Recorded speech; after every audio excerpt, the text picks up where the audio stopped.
So everybody's always asking me, why I don't do thigh lipo. Well, I do inner thigh lipo, but I just don't do it in all patients that ask me for it because, in my opinion, only certain patients are candidates because sometimes the results are not good and it's difficult to fix them with inner thigh lipo. And so I have a patient here that's not my patient, but she's been nice enough to allow us to film to show her inner thighs.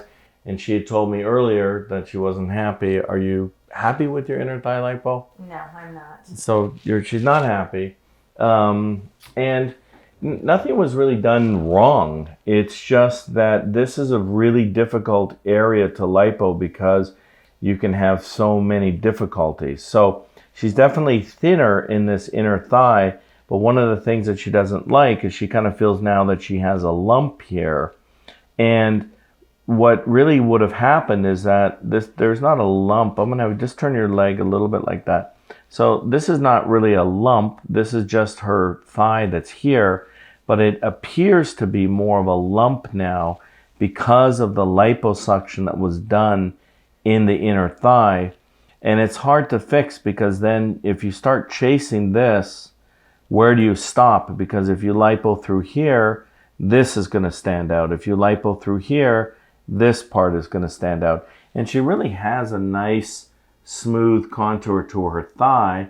And I would have imagined in the past she probably had a nice smooth contour. So just turn your foot again straight. So if you have a normal contour and you liposuction, you can get an irregular contour. So yeah, she doesn't have as much fat here, but she's not happy with her contour. And it's difficult when you wear bathing suits or bikinis and you now have these areas here that don't look as good. I'm going to just turn this leg kind of the same way you did the other way and just lift it up just a tiny bit. So yeah, so now you see sort of some hollowing through here. And that's what makes this area just so tricky, is that any way you kind of hold your leg, you can create these abnormalities.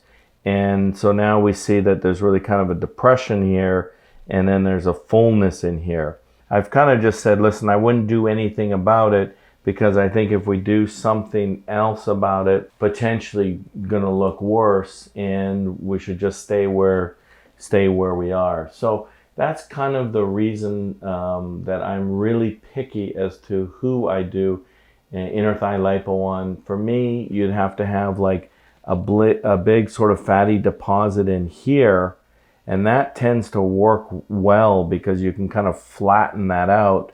But if you really try to go to the inner thigh to get a thigh gap or try to get a different shape, it's very tricky. And I was saying to her that I don't think she had bad surgery. I don't think that whoever did her liposuction did a bad job.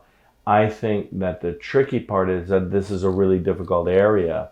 And so you just have to be very careful about who has the liposuction.